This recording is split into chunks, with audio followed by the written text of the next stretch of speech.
when that movie came out. Was anything cut from that film? The studio actually legally couldn't trim it. They couldn't cut anything. Oh my gosh. Can you believe it?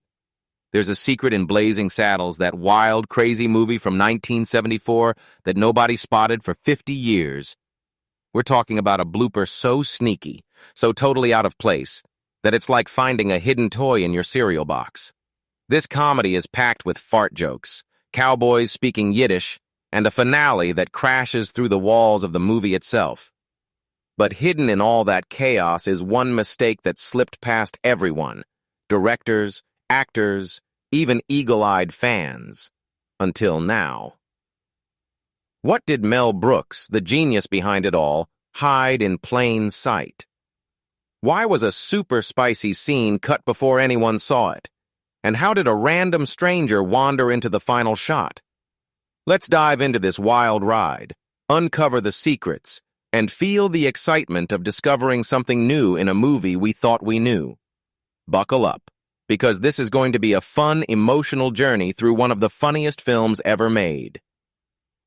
Let's set the stage by talking about why Blazing Saddles is such a big deal, even today. Picture America in 1974. The Vietnam War had just ended, leaving people feeling sad and let down. A big scandal called Watergate was all over the news, making folks distrust the government. And even though the civil rights movement had won some battles, racism was still a huge problem, especially in movies. Westerns back then always showed white cowboys as the heroes, while everyone else was pushed to the side. Enter Mel Brooks, a director who didn't just want to make a funny movie. He wanted to shake things up. Blazing Saddles is set in the Old West, but it's really about the 1970s.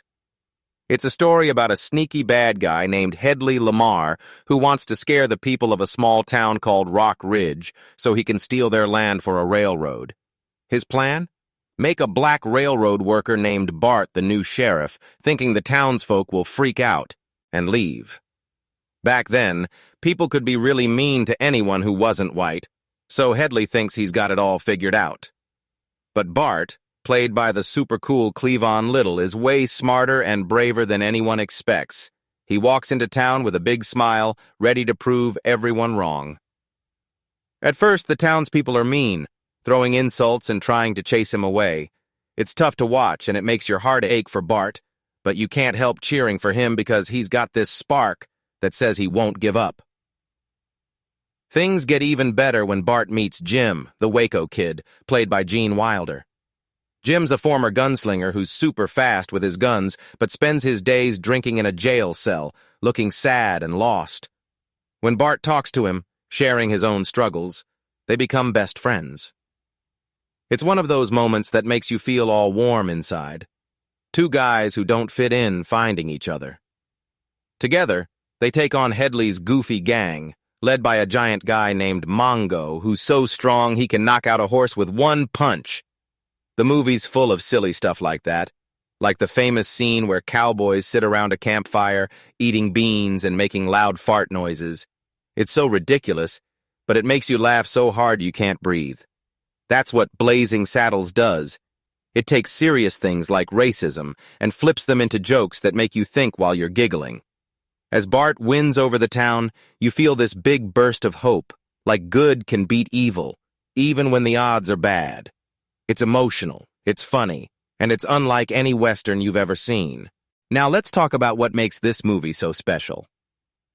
Mel Brooks wasn't just making a comedy. He was breaking all the rules of how movies were supposed to be. He loved throwing in surprises, like when Bart rides through the desert and suddenly there's a jazz band playing in the middle of nowhere.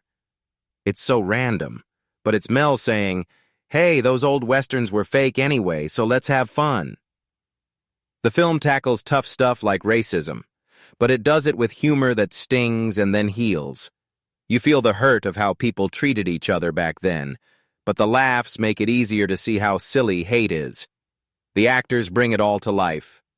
Cleavon Little's Bart is charming, with a smile that lights up the screen.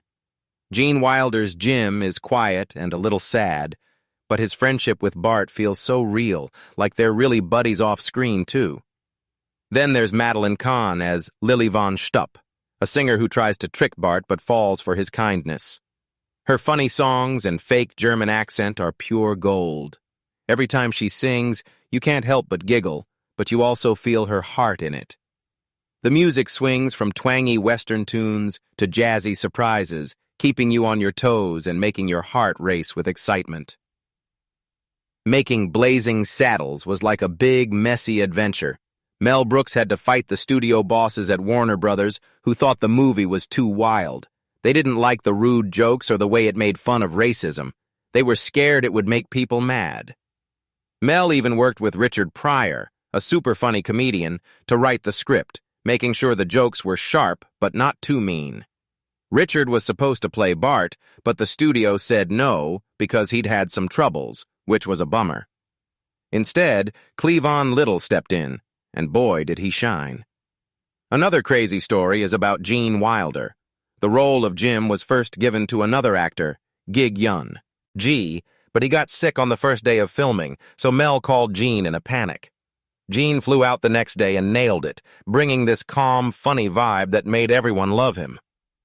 There's even a moment where Cleavon's laugh is real because Gene told a joke that cracked him up on set. It's those little real moments that make the movie feel alive, like you're peeking behind the curtain. The studio wanted to cut a ton of scenes, but Mel had a special deal that let him keep control, so he fought to keep his vision. And thank goodness, because when the movie came out, people went wild for it, laughing so hard theaters had to add more showtimes. Let's talk about some smaller goofs fans have found over the years, just to warm you up for the big one. In one scene, when railroad workers pretend to sink in quicksand, you can tell the ground isn't really pulling them down. It's just a trick that didn't work perfectly. Or look at Jim's guns when he shows off his fast shooting. Those old pistols need to be pulled back before firing, but nobody does it right. It's a tiny mistake that makes you smile, thinking about how busy the set must have been. Then there's Bart wearing his sheriff badge before he even gets to town. Oops, maybe the costume team got excited. And in the big fight at the end, a building gets knocked over but pops back up in the next shot like magic.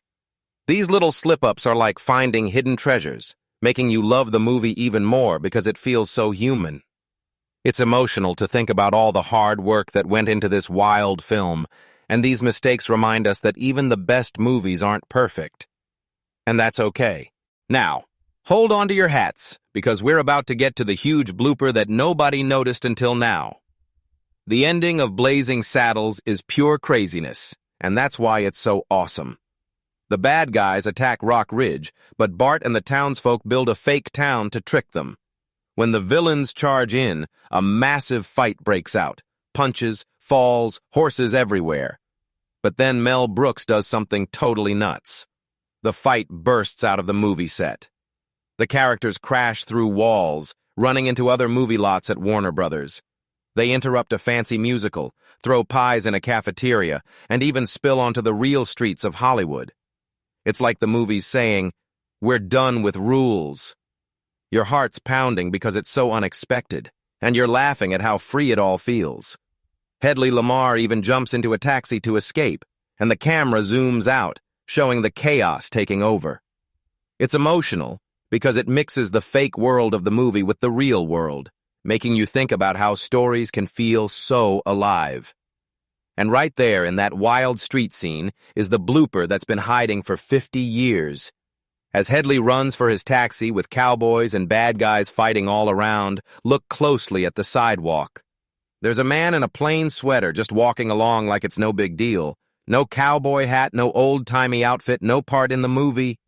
He's a real person who was strolling near the Warner Brothers lot when the filming spilled into the street. He wandered right into the shot by accident. Can you imagine? The set was so crazy with everyone running and shouting that this guy didn't even notice he was in a movie. Your jaw drops when you spot him. It's like finding a secret note in your favorite book. Why is it such a big deal?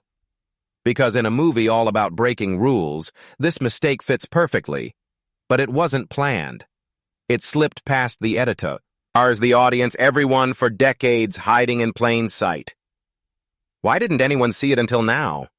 That scene is so fast and full of action. Horses galloping, people fighting, cars honking, that your eyes are all over the place. You might think the guy's just an extra, but nope, he's a total stranger. And here's the emotional twist. Mel Brooks saw him in the footage and said, "Keep him in, it's funny." Mel loved the chaos. He told his actors to make up lines and let accidents happen if they made the movie better. This blooper became a hidden gem, making the film's message even stronger. Life's messes can be the best parts. Imagine that guy's face if he ever saw himself in the movie. It's like a little piece of real life snuck into this pretend world, and it makes your heart skip with joy. It's not just a mistake. It's a reminder that the best things in life can happen by accident. There's another secret that adds to the movie's wild story. A scene so spicy it got cut before anyone saw it. In the final movie, there's a funny moment where Lily von Stupp flirts with Bart in her dressing room. It's playful, but the original version was way bolder. After a candlelit dinner, the lights go out, and Lily, with her heavy German accent, asks Bart, "Is it true what they say about you people? How big you are?" There's a pause, and you're holding your breath, wondering what's next. Then Bart says, calm as ever, "Ma'am, I hate to break it to you, but you're holding my arm." It's a huge laugh, flipping a rude stereotype into a silly joke. But Mel worried it was too much, even for a movie as daring as this one. He cut it, and for years, fans only heard about it in old interviews. It's emotional to think about what could have been. Would it have made the movie even funnier, or would it have gone too far? Knowing Mel kept some scenes, but cut this one shows how carefully he balanced humor with heart. That deleted scene wasn't the only close call. There was another line where Lily tells Bart to take off his ammunition belt, but the way she says it sounds like something way naughtier. And in early scripts, there was an even wilder version where Lily gets super nosy about Bart, but he just brushes her off with a cool smile. These moments show how far Mel was willing to push, but also how he knew when to pull back. It makes you feel a little sad for what we missed, but also amazed at how much he got away with. The movie's already so bold, tackling racism with fart jokes and crazy fights, that these cut scenes remind us how brave Mel was. He wanted to make you laugh, but also make you think about how silly and wrong hate is. It's like he was saying, let's laugh at the bad stuff so we can move past it. The campfire scene is another perfect example of Mel's fearless style. It's that moment where cowboys eat beans and make loud fart noises. The first time a big movie ever did that. It's so silly, but it's also genius. Old westerns made cowboys seem like perfect heroes, always clean and tough. Mel wanted to show they were just regular guys who got stinky and messy. The studio bosses hated it, calling it gross, but Mel added even more fart sounds because audiences laughed so hard they missed the next lines. It's emotional because it's like Mel's giving us permission to laugh at the silly human stuff we all do. That scene became iconic, showing how Blazing Saddles wasn't afraid to be real, even if it meant being a little rude. Another wild moment is when Bart's family meets Native Americans who speak Yiddish, a Jewish language. The chief, played by Mel himself, shouts funny phrases, and it's so random you can't help but laugh. But it's also deep. Mel's pointing out how old movies made Native Americans seem like strangers, when really, they were just people. By giving them Yiddish, he's making fun of how Hollywood got it wrong. It's a moment that makes you giggle but also think, and it's so emotional to see Mel use humor to tell a bigger truth. The movie's full of these surprises, like the opening song, sung by a famous singer named Frankie Lane. He thought he was singing for a serious Western, but the lyrics are full of goofy cliches, making it hilarious. Mel didn't tell him it was a comedy, so the song feels super serious, which makes it even funnier. It's like the whole movie's winking at you, inviting you to laugh at the absurdity.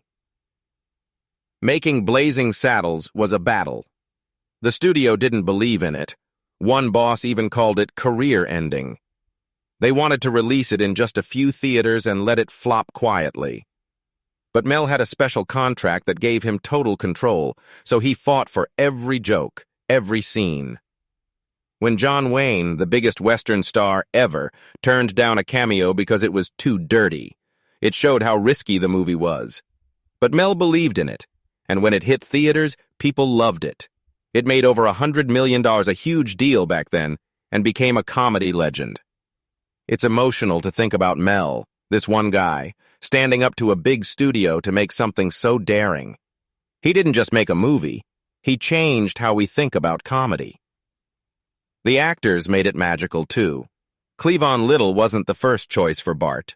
Richard Pryor was supposed to play him, but the studio said no because of his past troubles. Cleavon brought a smooth, smart vibe that made Bart unforged, edible.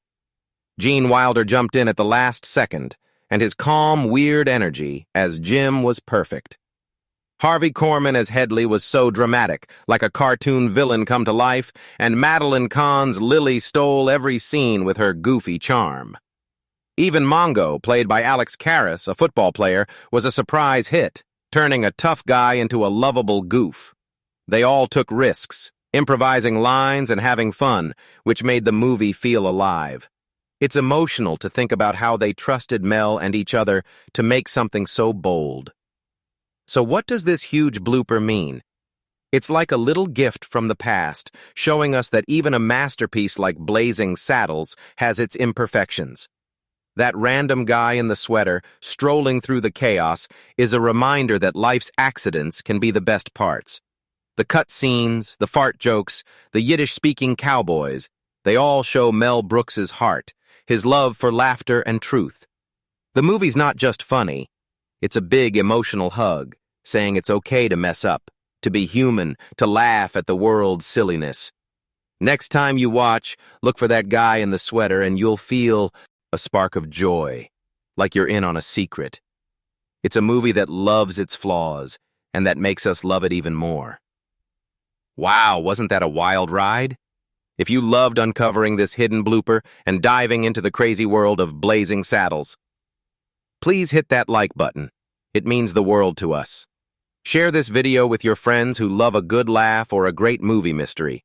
And if you want more stories about film secrets, funny goofs, and the heart behind the classics, subscribe right now and click the bell so you don't miss a thing. Thanks for joining me, and let's keep laughing together.